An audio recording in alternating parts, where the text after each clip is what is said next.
제가 신학원 다닐 때 지휘를 했습니다. 근데 오늘 찬양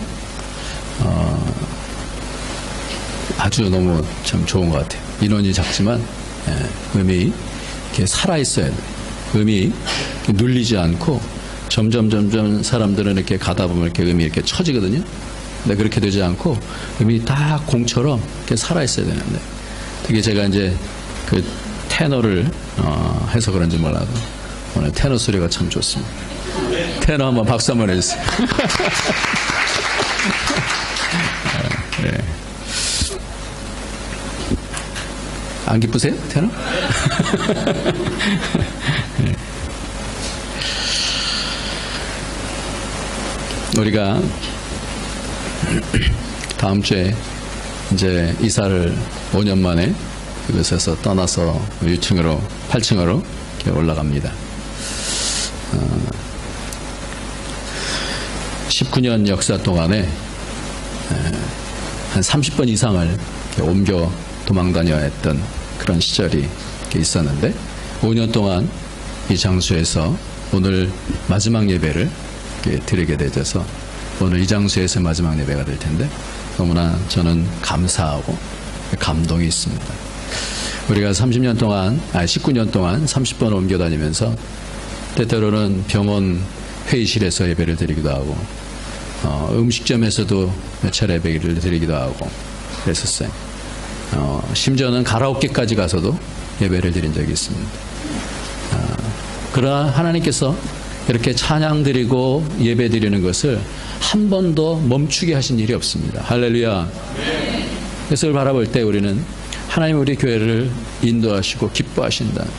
가라오케에서 예배 드릴 때는 사람들이 마음속에 막 속에서 도저히 이곳에서 우리가 예배 드릴 수 없습니다. 기도해야 되겠습니다. 장소를 하나님 주시옵소서. 열정적으로 장소를 찾고 이렇게 기도했던 것을 기억합니다. 오늘 말씀의 제목은 나그네입니다. 나그네. 우리가 이제 이사를 하면서 이리저리 떠돌아 다니지만 그 나그네가 뭔가를 붙잡고 가야 되는가, 그래서 나그네는 무엇으로 사는가 하는 그런 말씀으로 오늘 말씀을 같이 나누고자 합니다. 우리의 인생은 성경에서 봐도 그렇고 나그네요, 행인이다, 외국인이다 이렇게 말씀을 해요. 저희 아버지도 북한에서 평양의 평안남도 대동군이라는 곳에서 사시는데, 대동강 근처에서 이렇게 사시면서 남한으로 내려오셨어요. 신앙을 위해서. 공산정권이 들어오면서 신앙을 굉장히 핍박을 많이 했습니다. 그래서 신앙의 자유를 위해서 1.4.5태 때 내려오셔서, 그래서 거기 북한군으로 참여할 그런 나이인데 북한군으로 참여하지 않고 내려오셔서 남한의 군인으로 참전 용사가 되어주셨어요. 그러고 나셔서 계속해서 남한에서 통일이 안 되니까 남한에서 계속 사시는데 얼마나 고향을 가고 싶으셨을까. 가족들이 있고 부모님이 계신 그 고향을 얼마나 가고 싶으셨을까. 그런데 저에게 그런 얘기를 한 번도 한 적이 없어요. 왜일까? 이 땅에 살면서 그 여러 가지 아무것도 갖고 온 것이 없이 혼자 이렇게 살아나가시는데 얼마나 힘이 많이 드셨겠어요. 그런데도 불구하고 이 땅을 사는 그 이유가 예수 믿는 것, 그거 하나 붙잡고 내려오셔서 끝까지 그 예수 믿는 것 그 하나 때문에 주님 교회에 섬기시다가 돌아가셨는데, 진정한 본향은 북한에 있는 평양에 있는 그 집이 아니라 하나님 나라이기 때문에, 그 영원한 본향이 있기 때문에 저는 그렇게 이기면서 사셨던 것이 아닐까 그렇게 생각을 합니다. 얼마나 고향을 가고 싶으셨겠습니까마는, 그러나 우리에게는 이 땅에서 그런 마음들이 있지만 우리에게는 세상 사람이 갖고 있지 아니한 그런 비밀이 있는 거예요. 비결이 있는 거예요. 왜냐하면 저도 우리 아들 둘을 4살, 3살 그럴 때 데리고 왔어요. 3살, 4살 때 데리고 와서 지금 군대 제대하고 대학에 이제 복학하고 대학생이 두 놈이 이제 대학생인데 여기서 계속해서 산 거예요. 얘네들은 고향이 한국이 아니라 사실 태어난 것은 한국이지만 거의 뭐 여기가 고향 인생인 거예요. 그리고 제가 늦둥이 또 딸을 낳아서 북경에서 또 출산을 하지 않았습니까? 제가 한 건 아니고 제 아내가. 우리 가족이 이렇게 나그네 삶을 이렇게 사는 거예요. 나그네. 그러면서 어떤 생각이 드냐면, 그럼 한국 가면 좋겠는가? 저는 어느 곳을 가든지 참 불편함은 참 많았던 것 같아요. 이 중국에 살면서 처음에 와서 저는 북한인 줄 알았어요. 천진에 내렸는데 이거 잘못 내린 거 아니야? 이럴 정도로 정말 그랬어요. 그렇게 불편함은 많지만 그러나 이 현장이다라고 하는 곳이 저는 너무나 기뻤어요. 현장이 우리나라 한 60년대 후반 정도 되는 그 현장 가운데서 제가 있는 한 20년 동안에 얼마나 많이 변화가 되는지, 그리고 이 현장이 전 세계의 어떤 지금 축의 역할을 하고 있는 그런 상황 속에서 이 중국을 누리는 것이 저에게는 굉장히 큰 기쁨이었어요. 너무너무 어려움들이 많았지만 그 인생 사는 게 뭐냐, 우리가 나그네로 사는 것이 뭐냐. 오늘 성경에 보면은 본문에서 스데반 설교가 나오는데 스데반이 죽어가면서 설교를 합니다. 그런데 그 역사를 얘기하는데 스데반이 가로되 부형들이여 들으소서, 우리 조상 아브라함이 하란에 있기 전 메소포타미아에 있을 때 영광의 하나님이 그에게 보여 가라사대 내 고향과 친척을 떠나 내가 내게 보일 땅으로 가라. 믿음의 조상인 아브라함부터 시작해서 계속 무슨 시작이냐면 나그네의 시작이라는 거예요. 성경에 보면요, 이스라엘 역사 전체가 거의 다가 뭐예요? 나그네의 역사예요. 이동하는 역사예요. 본토 친척 아비집을 떠나는 역사였었어요. 그런 역사 가운데서 성경에 보니까 뭐라고 얘기하냐면 5절 말씀에 그러나 여기서 발붙일 만큼도 유업을 주지 아니하시고 땅도 주시지 않고 안정되게 살지도 않게 하시고 다만 이 땅을 아직 자식도 없는 저와 저의 씨에게 소유로 주신다고 약속만 하신 거예요. 약속하셨으며 8절 한번 같이 한번 읽겠습니다. 하나님이 시작. 하나님이 또 이같이 말씀하시되 그 씨가 다른 땅에 나그네 되리니 그 땅 사람이 종을 삼아 400년 동안을 괴롭게 하리라 하시고 그랬습니다. 그러니까 나그네라고 하는 단어가 오늘 7장 6절에서도 나오고요. 뿐만 아니라 나그네라는 단어가 오늘 본문을 읽지는 않았습니다만은 29절에 보면 한번 29절을 찾으셨으면 한번 같이 한번 읽겠습니다. 모세가 시작.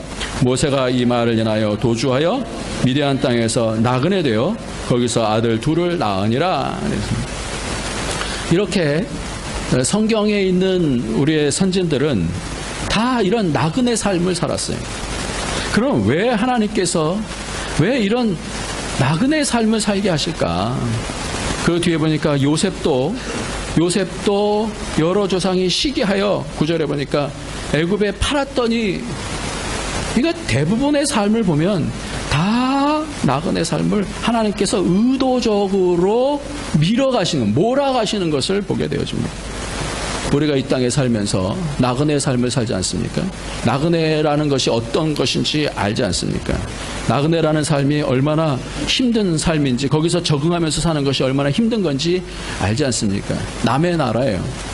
우리가 여기서 내 것을 주장하면서 아주 편안하게 살 수 있는 것이 아니지 않습니까? 어제 우리 박재림 성도님의 그 전시회가 있었어요. 북경 예수님 협회 회장으로 이제 계셔서 저가 갔어요. 가서 이렇게 봤는데 중국인들을 많이 이렇게 초청이 되어지고 아시는 분들이 참 많이 이렇게 오셨어요. 그래서 정말 성황리라고 이게 일어나구나 뭐 이런 느낌을 가질 정도로 뜨겁게 그렇게 잔치가 벌어졌어요.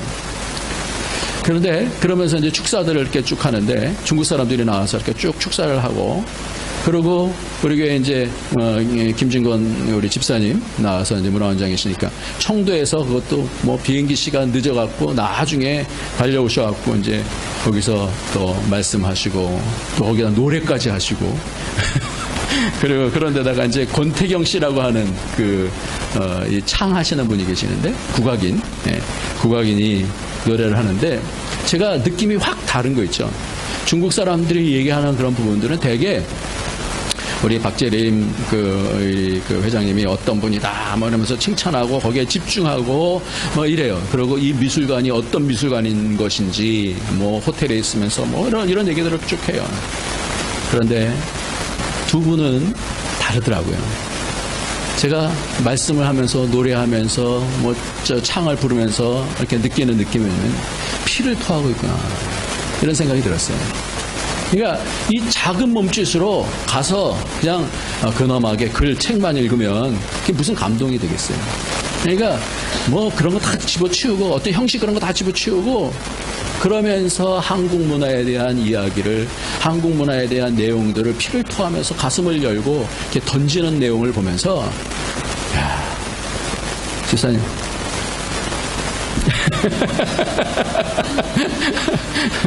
네. 손만 벌리고 있는 것이 아니라 마음을 찢어서 벌리는구나. 왜 그래요? 나그네기 때문에 그런 거예요. 한국 사람 몇 명이 와갖고 뭐라고 이렇게 얘기를 한다고 해서 그 영향이 조금이나 있겠어요? 없어요. 그러니까 가슴을 찢으면서 얘기를 하는 거예요. 우리와 중국과 한국은 어떤 관계인 줄 아십니까? 그러면서 확 마음을 열고 피를 토하니까 그 사람들이 너무너무 그냥 마음을 그냥 동요가 돼갖고 너무 기뻐하는 거죠. 작은 몸짓으로 큰 영향을 줄 수밖에 없는 것이 뭐냐면 이게 나그네의 삶이에요. 아니면 어떻게 되냐면 위축될 수밖에 없는 거예요. 점점 위축돼 갖고 거의 이거원 데서 없는 듯하게 살다가 그렇게 갈 수밖에 없는 거예요. 다른 나라에 가서 한류를 심는 것이 장난이 아닌 것입니다. 저는 이것을 바라보면서 무슨 생각이 들었냐면 하나님이 왜 그렇게 믿음의 사람들을 해외로 계속해서 보내셨는가? 디아스포라로 이렇게 떠나게 하셨는가? 성경의 믿음의 사람들도 그 가운데서 믿음을 증명하게 되어지는데 외국에서 나그네와 외인으로 살았다. 낯선 자로 살았다. 성경 원어로 보면 그렇게 되어 있어요. 낯선 자로 살았다. 스트레인저로 살았다. 이렇게 얘기하고 있어요. 그러니까 이방인들로 살아나가면서 그들은 무엇을 붙잡고 살았을까? 무엇을 붙잡고 살았을까? 오늘 말씀 가운데서 가장 핵심이 바로 보면 나그네로 살면서 그들에게 하나님께서 요구하시는 그것은 우리의 정체성이기도 합니다. 우리가 이 땅을 살아나가면서 어떠한 것을 붙잡고 살아가야 되는가 하는 그런 정체성이기도 해요. 요즘은요 노마드라고 해갖고요 유목민에 대해서 얘기를 하면서 이 노마드의 영성에 대해서 많이 얘기를 하는데 왜냐하면 세계가 이제 거의 일생한권으로 이제 들어가게 되어지면서 이 세계에 다니면서 노마드로서의 사는 것 이것이 얼마나 중요한 것인지에 대해서 얘기하는데 몽골의 초대 지도자들은 큰 나라를 정복하면서 텐트를 떠나지 않았대요. 그러한 몽골이 언제부터 약화되었냐면 왕궁에 거하면서 세조 쿠빌라이라고 하는 이 사람이 왕궁에 거하면서부터 그때서부터 이 힘을 잃기 시작하는 거예요.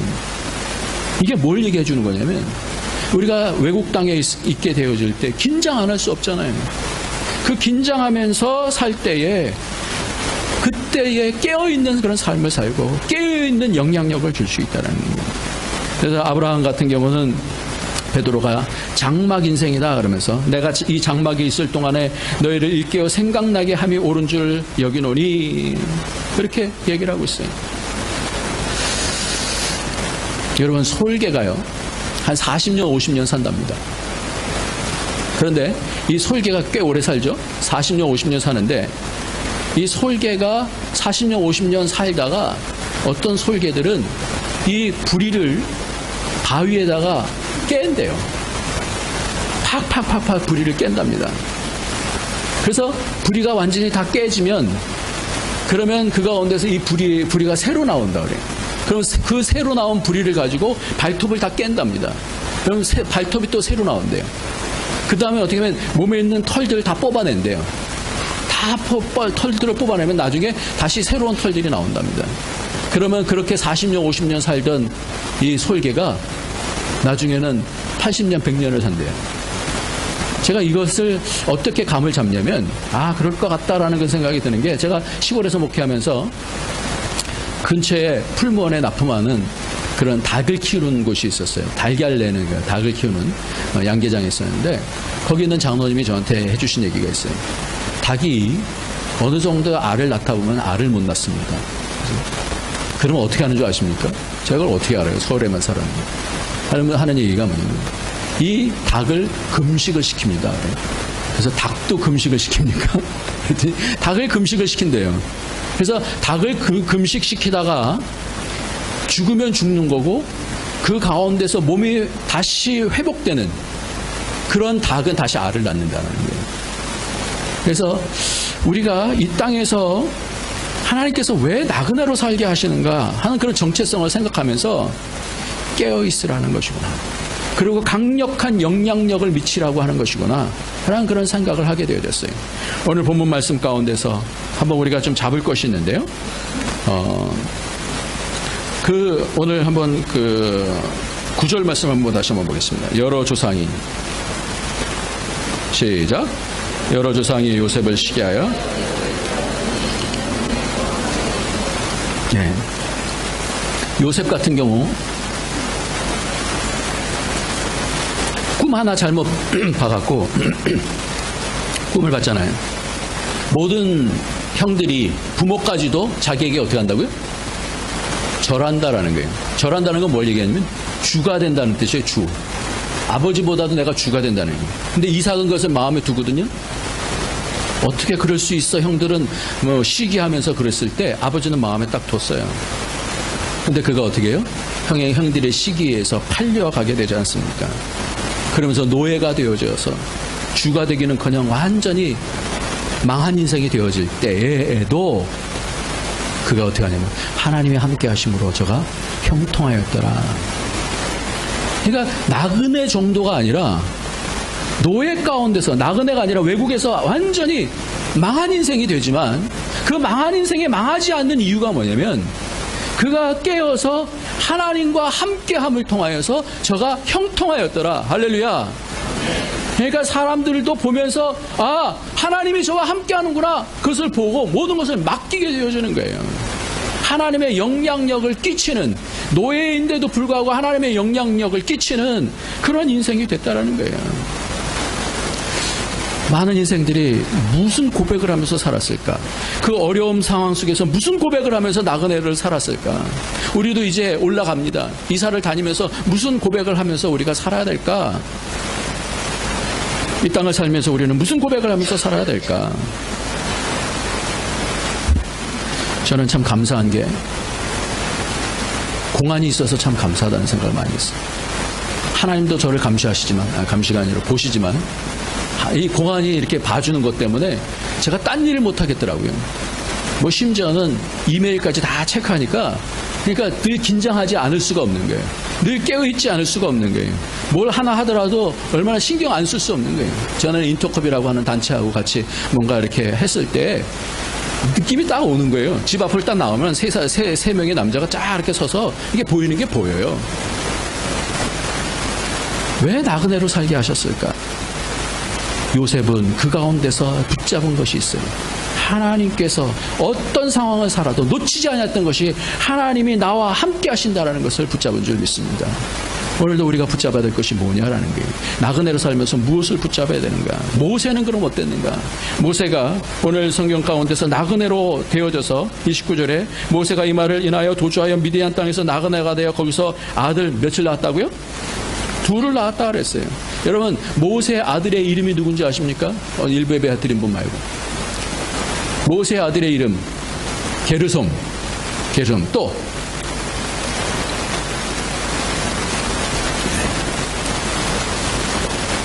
모세 아들의 이름을 한번 출애굽기 한번 찾아봅시다. 이럴 때 한번 우리가 알아둬야 돼. 모세 아들의 이름. 신학교 갈 때는 이런 거 시험이 나옵니다. 출애굽기 18장 3절 4절을 보면 모세의 신앙 고백이 나와요. 같이 한번 읽겠습니다. 그 두 아들을 데렸으니 출애굽기 18장 3절 시작. 그 두 아들을 데렸으니 그 하나의 이름은 게르솜이라. 이는 모세가 이르기를 내가 이방인에서 객이 되었다 하며 하나의 이름은 엘리에셀이라. 이는 내 아버지의 하나님이 나를 도사 바로의 칼에서 구원하셨다 함이더라. 여러분 이 고백을 보면서 저는 모세가 공주의 아들 되어짐을 버리고 지금 광야로 가서 아들을 낳으면서 나그네의 삶을 살았잖아요. 이름을 짓는다라는 것은 고백이거든요. 신앙 고백이거든요. 그냥 짓는 게 아니거든요. 내가 내 아들의 이름을 지을 때는 내 인생을 하나님 앞에서 고백하는 겁니다. 그럼 제일 첫 번째 고백은 뭐냐면 그 이름이 게르솜이라고 하는 그런 고백이에요. 그 게르솜이라는 뜻이 뭐예요? 나그네라는 뜻이에요. 나그네. 내가 이방인으로서 나그네 됐습니다. 나그네 됐습니다. 이방 땅에서 지금 나그네가 됐습니다. 이런 고백이 하나님 앞에 고백이에요. 그런데 둘째 고백이 굉장히 중요해요. 둘째 아들 이름이 뭐예요? 엘리에셀이라는 뜻이에요. 엘리에셀의 뜻이 뭡니까? 그렇죠. 내 아버지 하나님이 나를 어떻게 해요? 도우셨습니다. 하나님이 도와주셨다는 거예요. 여러분, 나그네 되어졌을 때 가장 중요한 신앙 고백이 뭔지 아십니까? 하나님이 나를 도우신다는 것을 믿으시기 바랍니다. 하나님이 나와 함께 하신다는 것을 놓치지 마시기 바랍니다. 바로 이게 신앙 고백이에요. 요셉이 그것을 붙잡았어요. 모세도 그것을 붙잡은 거예요. 우리가 나그네 되어졌을 때 불만불평할 수 있죠. 우리는 보통 그렇습니다. 우리의 신앙이 어려울 때 되면은 다 드러나게 되어졌어요. 어려울 때에 불만하고 부정적인 얘기 나오고 그러면 요동하게 되어지면 그 사람의 신앙은 아직 베이비 신앙이에요. 베이비의 신앙은 요동한다 그랬어요. 어려운 일이 있을 때 그것이 다 드러나요. 일베베 드렸더니 오늘 말씀 가운데서 무슨 은혜를 받았습니까? 그랬더니 오늘 새로운 청년들이 하는 얘기가 건설을 하는데 여기 포스코 건설을 하는데 자기가 말 안 되는 곳에 와서 말도 잘 안 되지 어색하지 그런데 뭔가 일들이 되지 않아야 할 때는 속에서부터 분이 난다라는 거예요. 분이 난다는 거예요. 그게 마음속에 확 와닿다라는 거예요. 그 가운데서 내가 속에서 시체말로 이 열받는데 그러면서 그런 얘기를 하는 거예요. 열받는데 그래서 어떻게 이겨나가느냐 이거예요. 가장 중요한 게 나그네로 살면서는 누가 옆에서 권면해 주는 사람이 있습니까? 없어요. 혼자서 그것을 다 겪어야 되는데 말도 안 되지 상황은 복잡해지지 그럼 열받지 않습니까? 그럴 때에 믿음의 사람은 누구를 봅니까? 하나님을 보는 줄 믿습니다. 하나님이 도우시는 것을 놓치지 아니하시는 줄 믿습니다. 그런 복이 있기를 예수님의 이름으로 축원합니다. 아브라함이요. 아브라함의 아들 이름이 누구죠? 네, 너무나 쉬우니까. 아브라함의 아들 이름이 이삭이에요. 이삭은 무슨 뜻이에요? 웃음이라는 뜻이에요. 웃음. 이건 누가 지어준 거냐면 하나님이 지어준 이름이에요. 하나님이 아들을 낳으리니 이삭이라고 하라 그러면서 웃음이다. 네가 웃었다 그런 거예요. 사례가. 웃음이라고 지었어요. 날 비웃었구나. 아닙니다. 나 안 웃었습니다. 그래서 이름이 이삭이 되어졌는데 그 이름을 짓기 전에 아브라함이 하나님께서 약속은 주셨는데 그 약속을 이루어 주시질 않는 거예요. 자식을 주어서 열국의 아비가 되게 하겠다, 열국의 어미가 되겠다 하겠다 하는데 자식을 안 주는 거예요. 그러니까 예전에는 자식이 없으면 누구를 양자로 삼아서 그 상속을 하냐면 그 종을 데려다가 그 노예를 데려다가 어떻게 해요? 종을 데려다가 아들을 삼는 게 있어요.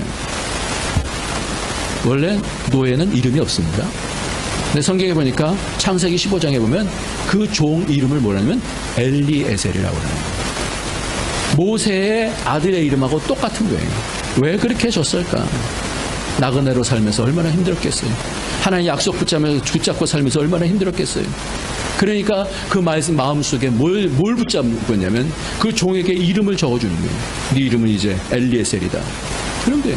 그래서 이 엘리에셀을 굉장히 아꼈어요. 그래서 심지어는 하나님 앞에 롯이 연합군에서 잡혀갔을 때 318명을 통해서 데려고 온 다음에 하나님께 묻는 거예요. 하나님, 내가 이 엘리에셀을 내 아들로 삼을까요? 이렇게 묻는 거예요. 그럴 정도로 이 엘리에셀을 굉장히 아꼈습니다. 그리고 나중에 이삭의 아내를 찾을 때에도 이 엘리에셀을 보냈습니다. 왜 그랬을까요? 왜 그에게 엘리에셀이라고 하는 그 이름을 줬겠습니까? 그 이유는 단 한 가지예요. 저는 그렇게 생각해요. 왜 그래요? 믿음은 하나님의 함께 하심을 믿는 것입니다. 믿음은 하나님이 도우시는 것을 믿는 것인 줄 믿으시기 바랍니다. 어떤 상황 속에서 놓치지 아니하는 거예요. 그러니까 믿음의 사람들을 보면 요셉도 그러고 모세도 그러고 아브라함도 그러고 놓치지 아니하는 거예요. 첫 번째는 바로 우리가 이사하면서 잡아야 될 것은 뭐냐면 하나님이 여태까지 인도해 주셨어요. 하나님께서 여태까지 함께 해주셨어요. 하나님께서 여태까지 도와주셨어요. 그 하나님이 우리가 8층으로 이사가도 함께 하시고 도우실 줄 믿으시기 바랍니다. 이게 믿음이에요. 어딜 가든지 하나님이 함께 하신다. 무슨 일이 있어도 하나님께서 도우신다. 이것을 놓치지 않냐는 것이 믿음이에요. 그래서 오늘 말씀을 제가 준비하면서 이사를 가는데 나그네된 삶 가운데서 우리의 믿음을 한번 좀 점검을 해보자, 이런 생각이 들었던 거예요. 두 번째로는 이렇게 나그네된 삶을 살았던 믿음의 조상들은 그럼 뭘 잡았는가? 제가 금요일날 이런 설교를 했어요. 아브라함이 아들을 낳았는데 사실은 첫 번째 아들이 누구예요? 이스마엘이에요. 두 번째 아들이 누구예요? 이삭이에요. 그럼 장자는 누굽니까? 이스마엘이어야 돼요. 그런데 장자가 누구예요? 이삭이 되어졌어요. 성경의 역사를 한번 잘 보십시오. 성경의 역사를 보면 누가 장자가 되느냐라는 거예요. 그러면 이삭이 두 아들을 낳았어요. 누가 장자입니까? 에서가 장자예요. 근데 하나님께서 누구를 장자권을 주셔요? 야곱에게 장자권을 줘요. 왜? 성경에서 그 많은 장들을 할애하면서 야곱이 그 팥 한 죽을 한 그릇을 가지고 장자권을 샀는가 하는 그것을 왜 그렇게 성경에서 그 중요한 족장에 대한 얘기를 하면서 그렇게 많이 할애하냐 말이에요. 성경은 굉장히 중요하기 때문에 그런 거예요. 그 장자권이 중요하기 때문에 누구에게 장자권이 돌아가느냐라는 것이 성경의 이야기예요. 요셉도 마찬가지예요. 여러분들 요셉 한번 볼까요? 역대상 5장을 한번 보면 놀라운 일이 있습니다. 한번 보세요. 역대상 5장을 보면 장자를 다 바꾸셔야 하나님. 5장 1절 2절 한번 보겠습니다. 역대상 5장 1절 2절. 지난번에 12지파가 있는데 이 12지파도 하나님께서 12지파 그냥 그대로 가지 않아요? 거기서 빠지는 지파들 많이 있다고 그랬어요. 그렇듯이 장자도 바꿔요. 하나님은. 우리가 방심하지 마십시오. 우리가 나는 뭐 됐어 이렇게 하지 마세요. 바뀌어요. 보세요. 5장 1절 2절 보겠습니다. 이스라엘의 시작. 이스라엘의 장자 루벤의 아들들은 이러하니라. 루벤은 장자라도 그 아비의 침상을 더럽게 하였으므로 장자의 명분이 이스라엘의 아들 요셉의 자손에게로 돌아갔으나 족배는 장자의 명분대로 기록할 것이 아니니라. 유다는 형제보다 뛰어나고 주권자가 유다로 말미암아 나았을지라도 장자의 명분은 요셉에게 있으리라. 여러분, 누가 장자가 됐어요? 요셉이 장자가 됐어요. 요셉이 뭘 붙잡았어요? 하나님께서 주신 꿈을 붙잡았어요. 하나님께서 주신 비전을 붙잡았어요. 그 고통을 당했지만 그 요셉은 뭘 받냐면 하나님의 말씀을 붙잡았던 거예요. 하나님의 말씀을 붙잡고 충성스럽게 이겨나갔던 요셉에게 하나님께서 그가 뭐예요? 장자다 이렇게 말씀합니다. 장자의 명분을 허락해 주시는 거예요. 요셉이요, 그 아들 둘을 데리고 그 아버지 야곱에게 축복해 주세요 그러면서 그 오른손에다가 장자를, 그리고 왼손에다가 차자를 데리고 왔어요. 그러니까 야곱이 어떻게 하는지 아세요? 손을 싹 바꿨어요. 그러니까 아버지 그렇게 하지 마세요. 이게 잘못됐습니다. 눈이 좀 어두워져서 그런가 본데 그렇게 하지 마세요. 그래서 손을 이렇게 쫙 바꾸려고 그랬어요. 그럴 때 어떻게 했는지 아세요? 요셉아, 나도 안다. 그러면서 내가 누구에게 축복 줄지 나도 안다. 그러면서 차자에게 장자의 축복을 주죠. 그러면서 하는 얘기가 내가 내 칼과 활로 아모리 족속에서부터 얻은 것이다. 그렇게 얘기하면서 그들에게 더블로 축복을 줍니다. 장자의 축복은 더블로 주는 복이 장자의 축복이라고 신명기에서 그렇게 얘기하고 있습니다. 이스라엘의 야곱의 핫죽 사건이 왜 중요한가? 장자의 중요성 때문에 그런 거예요. 사모하는 자에게 하나님은 능력을 주시는 줄 믿습니다. 사모하는 자에게, 말씀을 붙잡는 자에게 고통이 따른다 할지라도 하나님께서 주신 약속은 반드시 이루어진다라고 하는 그 믿음을 가지고 있을 때 하나님의 복을 받게 되는 줄 믿습니다. 장자권은 구약 개념에서 절대적인 은총이에요. 하나님의 은총을 바랐던 거예요. 신명기 21장 17절에는 장자에게 두 몫을 준다 그랬어요. 그래서 두 몫 가운데서 두 가지 목 가운데서 에서와 야곱의 몫 있잖아요. 두 개를 다 준 거예요. 장자에게. 야곱에게 준 거예요. 그러니까 에서에게 뭐래요? 나에게도 축복해 주세요 그랬더니 내가 축복할 것이 이제 없다 그러잖아요. 여러분 굉장히 중요한 거예요. 나그네로 살면서 왜 이렇게 장자에 대한 그런 말씀들로 계속해서 말씀을 주시는가. 오늘 첫 번째는 이 많은 사람들이 하나님이 함께 하신다, 하나님이 도우신다라고는 하나님이 선이다라는 것을 잡았어요. 두 번째는 뭐냐면 하나님께서 주신 말씀, 하나님께서 주시는 영적인 축복, 장자권을 놓치지 않았어요. 하나님의 말씀이 선인 줄 믿습니다. 그것을 따르는 거예요. 하나님과 하나님 말씀을 따르게 되어질 때에 그들을 통하여서 역사를 바꿔나가시는 거예요. 이게 깨어있는 것입니다. 이게 영적인 노마드는 그렇게 살아야 되는 거예요. 우리가 외국 땅에서 오면서 살 때 승리할 수 있는 길은 두 가지밖에 없는 줄 믿습니다. 하나님이 함께 해주시고 하나님 말씀 끝까지 붙잡고 살 때 승리하는 줄 믿으시길 예수님의 이름으로 축원합니다. 그리고 세 번째로 우리가 히브리서 말씀을 통해서 그것을 통해서 뭐가 어떻게 되어지는가. 히브리서 3장 말씀을 한번 읽어보고 마치도록 하겠습니다.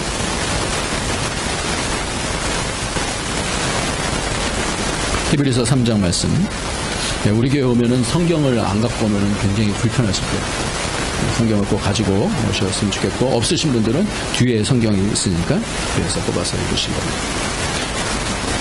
히브리서 3장 1절서부터 6절까지 말씀을 읽고 정리하겠습니다. 같이 읽습니다. 시작. 그러므로 함께 하늘의 부르심을 입은 거룩한 형제들아, 우리의 믿는 도리의 사도시며 대제사장이신 예수를 깊이 생각하라. 저가 자기를 세우신 이에게 충성하시기를 모세가 하나님의 온 집에서 한 것 같으니 저는 모세보다 더욱 영광을 받을 만한 것이 마치 집 지은 자가 그 집보다 더욱 존귀함 같으니라. 집 지은 이가 있으니 만물을 지으신 이는 하나님이시라. 또한 모세는 장래에 말할 것을 증거하기 위하여 하나님의 온 집에서 사안으로 충성하였고 그리스도는 그의 집 맡은 아들로서 충성하였으니 우리가 소망의 담대함과 자랑을 끝까지 견고히 잡으면 그의 집이라. 세 번째는 뭐냐면 이렇게 나그네로 살면서 결국은 우리가 뭘 바라보는 거냐면 하나님의 집 짓는 거예요. 우리가 이 땅에서 나그네로 살아요. 힘들어요. 그럼에도 불구하고 이 모세가 그 힘든 사람들을 데리고 지금 40년 광야를 통하여서 뭘 졌다는 하나님의 집을 졌다 그랬어요. 근데 짓는 이는 누구냐면 예수 그리스도라 그렇게 해요. 집을 짓는 이는 그리스도고 집은 우리라는 거예요. 우리. 그러니까 결국 우리가 그 집은 뭐가 있는 집이냐면 영광이 있는 집인데 오늘도 우리가 나그네로 이 땅에 살면서 해야 되는 세 번째는 뭐냐면 하나님을 붙잡고 그 말씀을 붙잡을 뿐만 아니라 하나님께서 이루시는 공동체를 공동체 되게 믿음으로 세워야 될 줄 믿습니다. 이 땅을 우리가 존재하는 이유는 그 나라의 영광을 보기 때문에 이 땅의 영광만 보는 자가 아니라 하나님 나라의 영광을 보기 때문에 이 땅의 교회가 아름답게 세워진 것만큼 중요한 게 없어요. 그래서 믿음으로 모세는 바로의 공주 아들됨을 포기하고 그리고 그 집 짓는 자가 되어졌어요. 그 집이 되어지고 그 집 짓는 자가 되어졌어요. 우리 박재림 성도님 제가 이게 나가는데 막 사람들 많이 있는데도 불구하고 우리 김중걸 집사님이랑 바깥으로 나와서 이렇게 인사를 해주시더라고요. 감사하게. 근데 참 감사한 게 맨 마지막에 하시는 얘기가 지금 작품이 잘 팔릴 수 있도록 선한 사업하기를 원합니다. 이런 뜻으로 이렇게 얘기를 하시더라고요. 박재림 성도님 작품 많이 팔리도록 여러분 기도하시기 바랍니다. 그래서 11조 많이 하시겠대요. 선한 목적으로 이제는 맹인들도 볼 수 있는 그림. 어떻게 이게 말이 안 되잖아요. 맹인이 볼 수 있는 그림. 맹인이 선을 만져가면서 그 그림을 볼 수 있는 그런 작품을 지금 만들고 있어요. 저는 한술 더 떠서 그림을 통해서 그리스도를 보여주시기를 바랍니다. 한류를 넘어서 우리가 집을 짓는 것은 그리스도를 보여줘요. 중국 사람들한테 우리가 한류를 막 전도하지만 그러나 정말 중요한 것은 우리의 삶을 통해서 그리스도의 존귀함, 그리스도의 집, 하나님 나라의 영광을 보여야 되는 줄 믿습니다. 다음 주는 우리가 멀지 않지만 이사를 갑니다. 오늘도 아침에 우리 사모님 앞에 물이 흥건하게 있어갖고 여러분 여기에 자주 있었던 사람 아니면 잘 모를 거예요. 때로는 예전에는 여기 오물이 터져갖고 여기가 밑에가 그런데요. 물이 터지면 일로 쫙 다 올라가요. 그걸 다 닦아내고 청소하고 그랬었어요. 아무튼 이제 올라갑니다. 물론 이제 다음 주에도 준비가 안 되면 한 주 더 여기서 예배 드릴 수도 있습니다. 근데 그게 중요한 게 아니라 많은 선진들이 왜 나그네로 살았고 또한 그들에게 외국인 나그네로 살게 해주셨는지를 잘 보고 깨달아서 하나님 나라의 사람은 어떠한지, 뭘 붙잡는지, 하나님 나라의 사람은 왜 존재하는지, 존재 이유에 대한 것을 알아서 우리가 어디를 가든지 하나님께서 붙드시고 하나님께서 주신 말씀을 반드시 이루실 것을 믿고 붙잡고 우리 아름다운 공동체가 부정적인 얘기하지 아니하고 하나님의 말씀은 이루실 줄 믿습니다. 아멘 하는 그런 공동체가 되어지기를 예수님의 이름으로 축원합니다. 어떤 목사님이 지난번에 만났는데 이런 얘기를 하십니다. 그분이 이제 광림교회 권사님으로 계시다가 목회자로 되셔서 치유사역을 하시는 분인데 그 교회는 어떻게 소문이 이렇게 나와서 부정적인 얘기를 누가 딱 했대요. 그러면 어떤 분이 전화를 딱 해서 교회가 싫으십니까? 그러면 다른 교회 많이 있습니다. 다른 교회 가십시오. 목사님 사모님이 그러신대요. 광림교회 목사님 사모님이 그러신대요. 그래서 그 교회는 부정적인 얘기를 할 수도 없고 하지 않고 오직 하나님께서 하십니다. 이 고백을 한다는 거예요. 그러니까 교회가 든든하게 세워진다는 거예요. 여러분, 불만과 부정적인 얘기가 얼마나 교회를 깨는 줄 아십니까? 그것을 뛰어넘어서 하나님께서 하시는 줄 믿습니다. 우리는 그 믿음을 가지고 우리가 교회를 섬겨나가면서 자기 의견을 내는 건 괜찮아요. 그러나 우리가 잘 생각해서 공동체가 세워지는 거예요. 하나님 나라가 세워지는 것은 사람의 뜻 갖고 되는 거 아니에요. 하나님께서 하시는 줄 믿고 하나님이 당신의 말씀 약속하신 것을 통하여서 이 안디옥 교회가 원래 세계 선교하는 전초기지잖아요. 우리 교회가 그렇게 든든하게 세워져서 국꿈을 이룰 수 있기를 그렇게 기도하는 저와 여러분이 되시길 예수님의 이름으로 축원합니다. 기도하겠습니다. 시간 다